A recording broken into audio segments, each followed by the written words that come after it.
There are places in this country where the darkness feels different. Not just the absence of light, but a presence of its own, something that settles over the land and refuses to lift.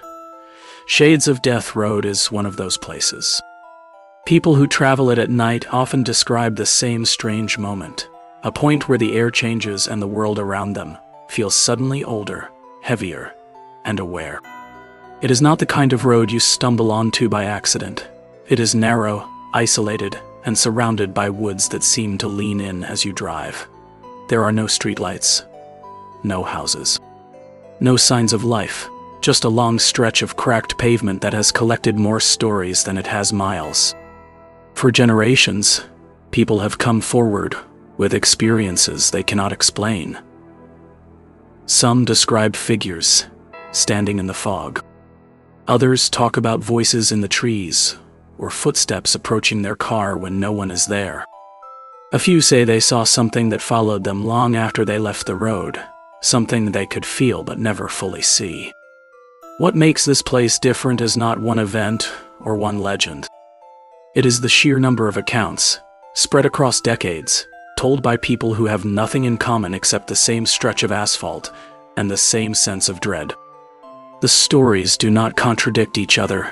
They stack, they echo, they build into something that feels less like folklore and more like a warning. Shades of Death Road has a way of getting under your skin.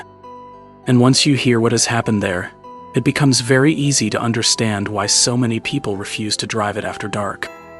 Shades of Death Road sits in a quiet corner of Warren County, New Jersey, a narrow strip of cracked pavement surrounded by dense woods, marshland, and a history that refuses to stay buried.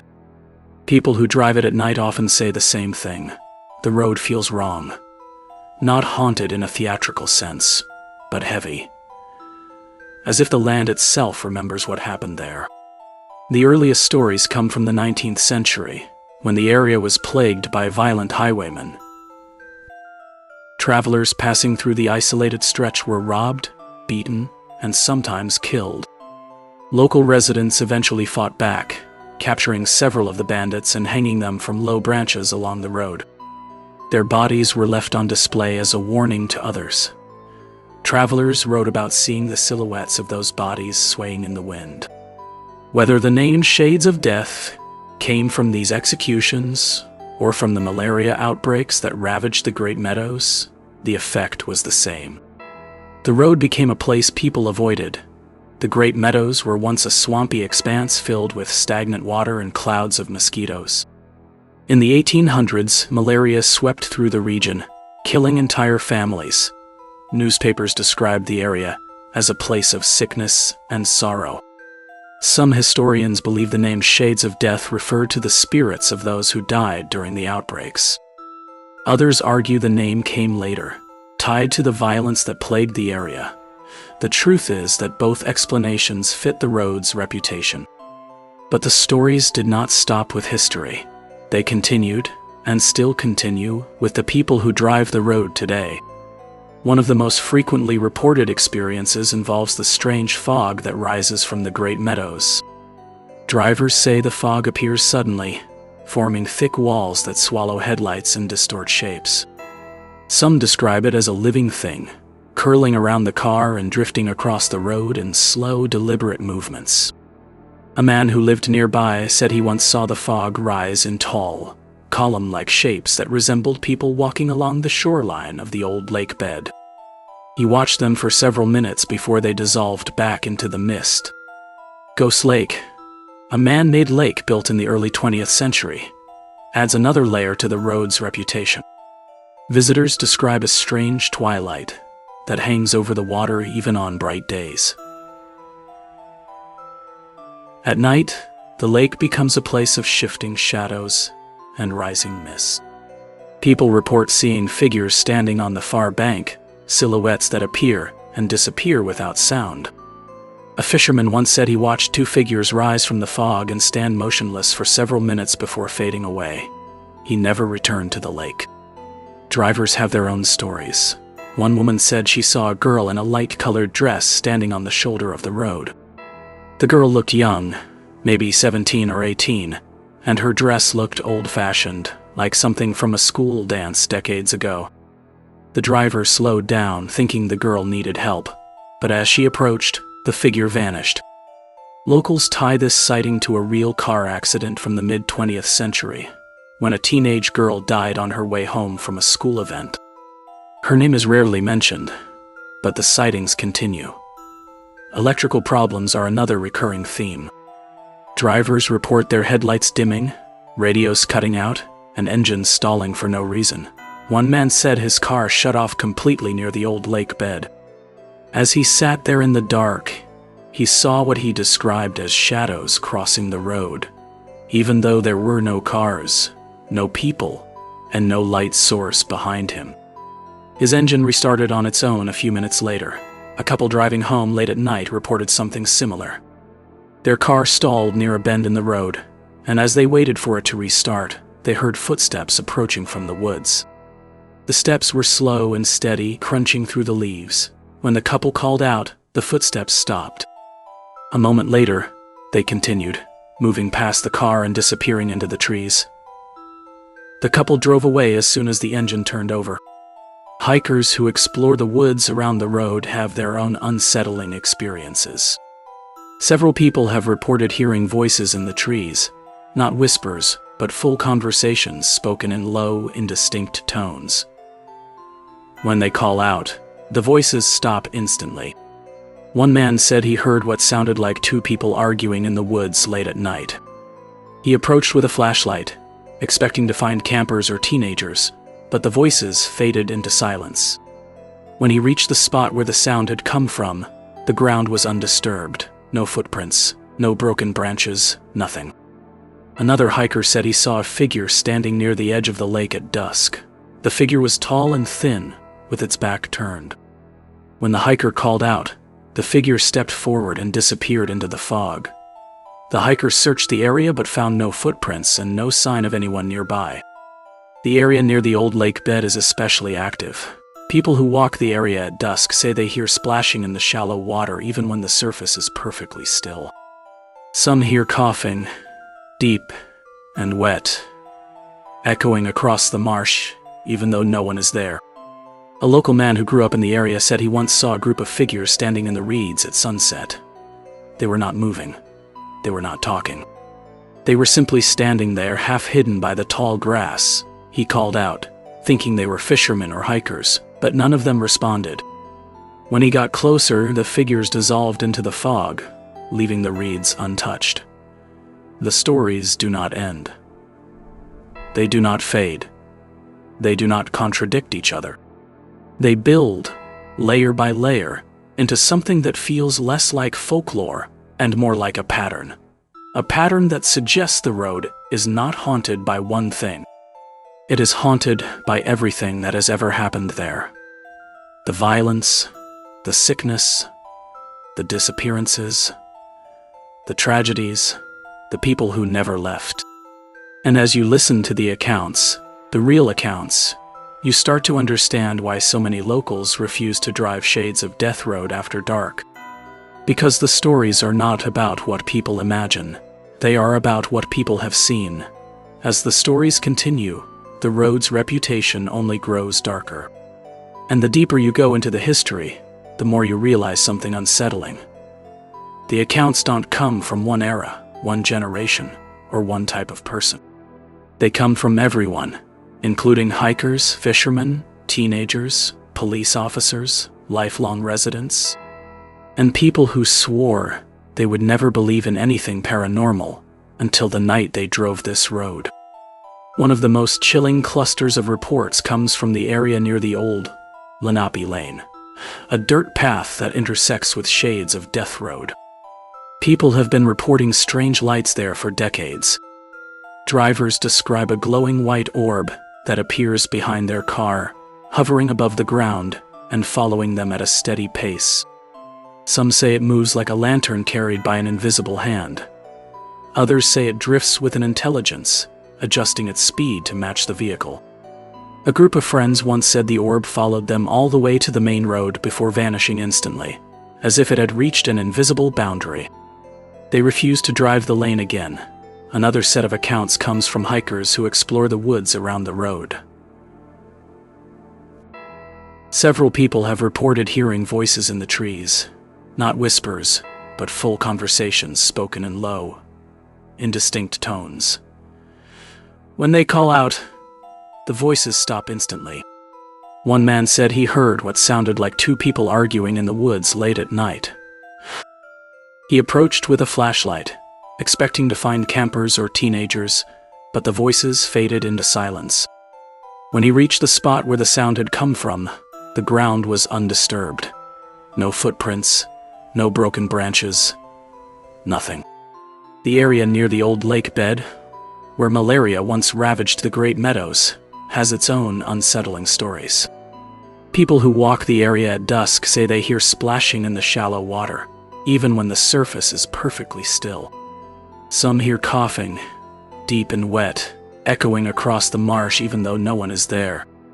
A local man who grew up in the area said he once saw a group of figures standing in the reeds at sunset. They were not moving. They were not talking. They were simply standing there, half hidden by the tall grass. He called out, thinking they were fishermen or hikers, but none of them responded. When he got closer, the figures dissolved into the fog, leaving the reeds untouched. He refuses to go back. Drivers have their own stories, and they are some of the most consistent. People report their headlights dimming, radios cutting out, and engines stalling for no reason. One woman said her car shut off completely near a bend in the road. As she sat in the dark, she heard footsteps approaching her passenger door. She could not see anything through the fogged windows, but the steps were slow and deliberate. After a long pause, they continued forward and disappeared into the trees. Her car restarted on the first try. Another driver described hearing heavy breathing coming from the woods after his truck stalled. Not an animal, not the wind. Human breathing, slow and labored and close. He locked his doors and waited. Minutes later, the engine roared back to life on its own. He drove home without stopping. A police officer who patrolled the area in the early 2000s shared his own experience. He said he responded to a call about a stranded motorist near the lake. When he arrived, the car was empty, the driver's door open, and the headlights still on. He searched the woods for nearly an hour, calling out the driver's name, but found no trace of them. The next morning, the driver contacted police and said they had walked to a nearby house for help.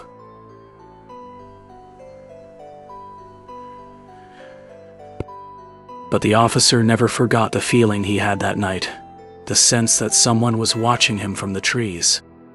Then there are the stories of the woman in the light-colored dress. Drivers say she appears on the shoulder of the road, standing still, her head slightly bowed. Some say she looks like she is wearing a prom dress from the 1950s. Others say she looks soaked, as if she walked out of the lake. A few claim she turns her head as they pass, revealing a face that looks pale and blurred, like a long exposed photograph. The sightings are often tied to a real car accident from decades ago, when a teenage girl died on her way home from a school dance. Her name is rarely mentioned, but the sightings continue. The Polaroids remain one of the most disturbing incidents connected to the road. In the late 1990s, a man walking his dog found a pile of Polaroid photographs scattered in the woods. The pictures showed people, mostly women, in distress. Some appeared injured. Others looked unconscious. A few seemed to be reaching toward the camera, as if begging for help. The man turned the photos over to police, who opened an investigation. The photos were real. The people in them were real, but no one was ever identified, and no suspect was ever found. The area where the Polaroids were discovered has since become a place people avoid. Hikers say the woods feel colder there. Some hear snapping branches behind them, even when they are alone. Others say they feel a sudden drop in temperature, like stepping into a cold room. A few claim to see movement in the trees, quick darting shapes that vanish when you turn your head. Ghost Lake adds another layer to the mystery. Visitors describe a strange, unnatural twilight that hangs over the water even on bright days. At night, the lake becomes a place of shifting shadows and rising mist. People report seeing figures standing on the far bank, silhouettes that appear and disappear without sound. Others describe mist rising from the water in tall, column-like shapes that resemble people walking along the shoreline. A fisherman once said he watched two figures rise from the fog and stand motionless for several minutes before dissolving back into the mist. He never returned to the lake. The fog itself is one of the most consistent elements of the road's reputation. It rises without warning, forming thick walls that swallow headlights and distort shapes. Drivers say the fog moves in unnatural ways, curling around the car, forming silhouettes, and drifting across the road like a procession. One resident said the fog moves like it is looking for something.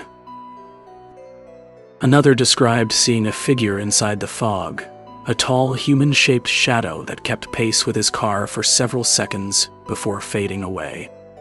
Skeptics argue that the stories are the result of suggestion. If you expect to see something strange, your mind will find patterns in the darkness. But that explanation does not account for the sheer number of reports, or the fact that many come from people who had never heard the stories before, experiencing something themselves. The road has become a cultural landmark, featured in magazines, documentaries, and paranormal investigations. But for locals, it is not entertainment. It is a place with a reputation earned over generations. Some refuse to drive it at night. Others will not talk about it at all. A few say the road is cursed. Others say it is simply a place where the past refuses to stay buried. And as the stories pile up, the lights, the figures, the footsteps, the fog, you start to understand why so many people believe Shades of Death Road is more than just a name. When you step back and look at Shades of Death Road as a whole, the stories form a pattern, not a single haunting, but a layered history of violence, tragedy, and unexplained encounters that have accumulated over generations. The road isn't famous because of one event. It's famous because everything about it seems to carry a shadow. To understand why the stories persist, you have to look at the land itself. The Great Meadows, the swampy area surrounding the road, was once a breeding ground for malaria-carrying mosquitoes. In the 1800s, entire families died within weeks. Local newspapers documented the outbreaks, describing the region as a place of sickness and sorrow. Some historians believe the name Shades of Death came from this era, referring to the shades or spirits of those who died. Others point to the violent history of the road. The highwaymen who robbed and killed travelers. The lynchings carried out by locals seeking justice. The murders of the 1920s and 1930s.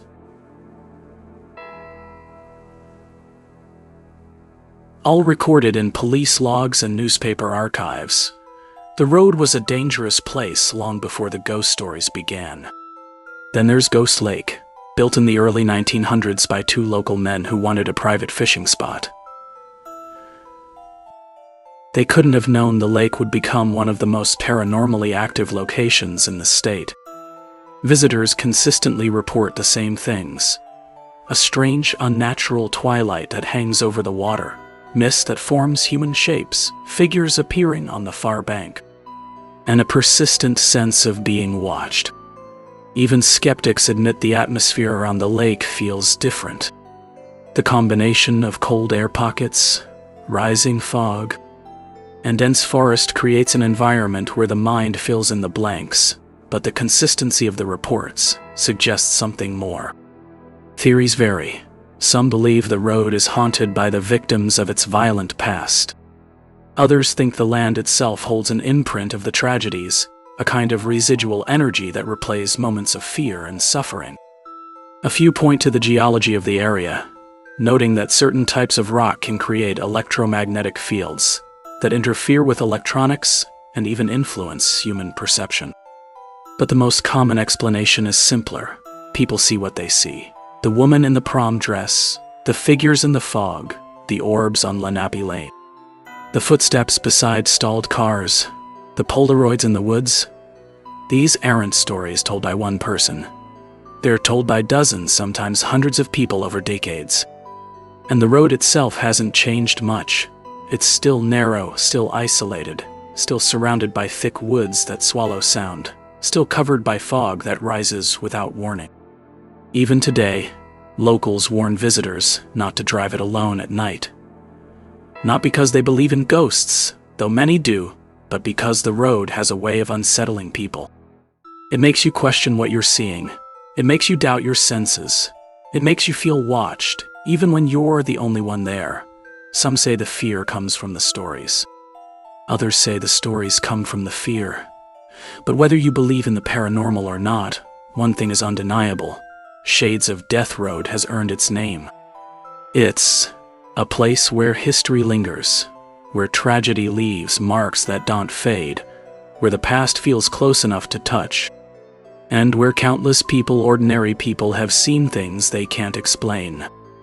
Maybe it's the fog, maybe it's the darkness, maybe it's something older, something woven into the land itself, or maybe the road remembers. And on certain nights, when the air is still and the moon is low, it shows you exactly what it remembers. If you ever find yourself driving through Warren County after sunset, and your GPS quietly reroutes you toward a narrow, tree-covered road, you might want to take the long way home. Because some places aren't meant to be traveled in the dark, and Shades of Death Road is one of them.